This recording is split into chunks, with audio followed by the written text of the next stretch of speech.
De economia, então, agora, candidato.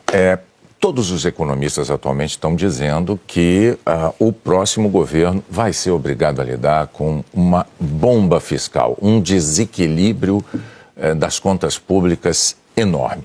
O senhor não tem sido claro quando fala dos seus planos para a economia, mas o senhor, ao mesmo tempo, tem feito promessas. Como é que o senhor pretende recuperar o equilíbrio das contas? Ô, Boni, é que você não deve lembrar o que os meus economistas diziam para mim nas eleições de 2002. Ou seja, naquela época o Brasil estava quebrado. Naquela época vocês lembram que o Brasil quebrou 2 vezes no governo Fernando Henrique Cardoso.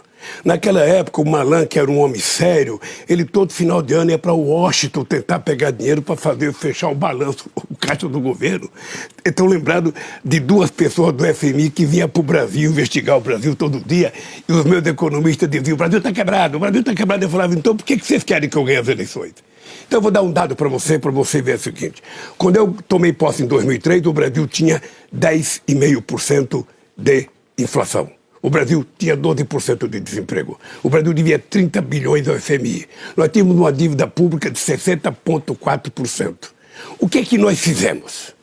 Primeiro, nós reduzimos a inflação para a meta, sabe, que era 4,5 mais 2 menos 2 durante todo o meu período de governo. Segundo, nós reduzimos a dívida pública de 60,4% para 39%. Nós fizemos uma reserva de 370 bilhões de dólares. E nós ainda emprestamos 15 bilhões para o FMI. Não sei se você está lembrado disso. Além do que, nós fizemos a maior política de inclusão social que a história desse país conheceu. É assim que nós vamos governar esse país. Eu digo sempre, Boni, que tem 3 palavras mágicas para governar o país. 3. A primeira dela é credibilidade.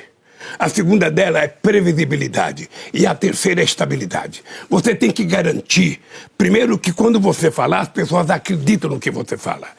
Quando você fala na previsibilidade, é porque ninguém pode ser pego de surpresa dormindo com mudança do governo.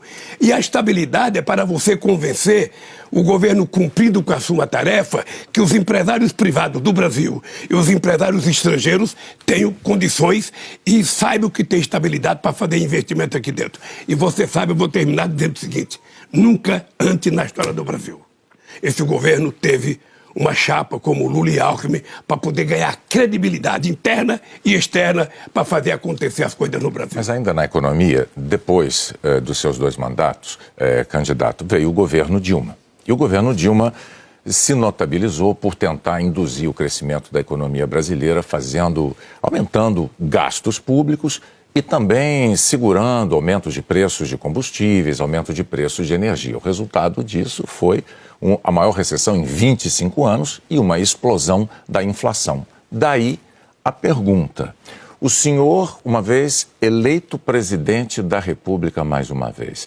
vai implantar na política econômica qual das receitas petistas? A do seu primeiro mandato ou a receita petista do mandato de Dilma Rousseff? Ô, Boni, sábado eu tive com a Dilma no Vale do Agabaú, em São Paulo. E a Dilma sabia que eu vim aqui. E a Dilma falou assim para mim: ô presidente, se perguntar do meu governo, não responda. Fala para me convidarem que eu vou lá para discutir com eles. Tá? Mas o que eu quero dizer para você? Eu quero dizer para você, primeiro, que a Dilma é uma das pessoas que eu tenho o mais profundo respeito pela competência e pela ajuda que ela me deu quando era chefe da Casa Civil. A Dilma fez um primeiro mandato presidencial extraordinário, porque a crise se agravou, a crise internacional, e mesmo assim ela se endividou para poder manter as políticas sociais e para poder manter o emprego em 4,5%, que foi o menor desemprego que nós tivemos na história desse país. Era como se fosse padrão Noruega, padrão holandesa. Eu acho que a Dilma se cometeu equívoco na questão da gasolina. Ela sabe que eu penso isso. Eu acho que cometeram equívoco na hora que fizeram 540 bilhões de desoneração e isenção fiscal de 2011 a 2040. Sabe? E eu acho que quando ela tentou mudar, ela tinha uma dupla dinâmica contra ela. Eduardo, sabe, o presidente da Câmara e o Aécio no Senado, que trabalharam o tempo inteiro para que ela não pudesse fazer nenhuma mudança. Ela mandou medida provisória para mudar. Como aconteceu com o Fernando Henrique Cardoso. Quando o Fernando Henrique Cardoso teve o segundo mandato, ele mandou medida para poder evitar que o Brasil quebrasse, e ele tinha como presidente da Câmara o Temer, que ajudou a aprovar as coisas, não trabalhou contra.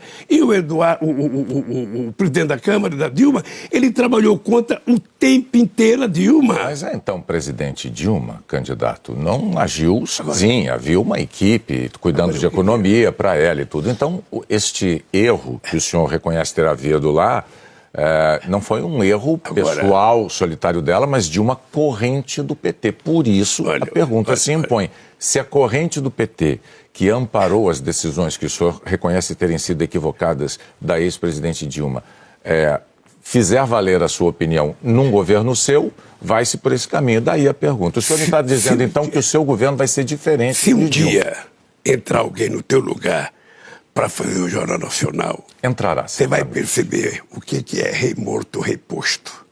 Você vai descobrir. Ou seja, quando você deixa o governo, quem ganha vai governar do jeito que entender. Quem está de fora não vai mandar. Eu vou voltar a governar esse país, se o povo assim permitir, para fazer as coisas melhor do que eu fiz. A minha obsessão, Boni, a minha obsessão, um homem de 76 anos de idade, que digo todo dia que tem energia de 30, de voltar a governar esse país, é porque eu acho que é possível recuperar, sabe, esse país, a economia voltar a crescer, a gerar empregos, a gerar melhoria nas condições de vida da pessoa. Eu estou convencido disso. Se eu não acreditasse disso, eu não voltava. Eu preferia ficar em casa, sabe, vivendo os louros de ser o melhor presidente da história do Brasil. Não, eu vou voltar para provar que é possível fazer mais. E eu espero que quando eu estiver no governo, vocês me convidem para vir aqui uma vez por mês para poder checar o que está acontecendo nesse país. Só relembrando então os números ruins ao fim do governo Dilma, né? A inflação em 2013 estava em 5,9%, ela chegou a 2015 a 10,6%, o PIB tinha subido 3% em 2013, caiu 3,5% em 2015, então, assim, os números falam por si. Renata.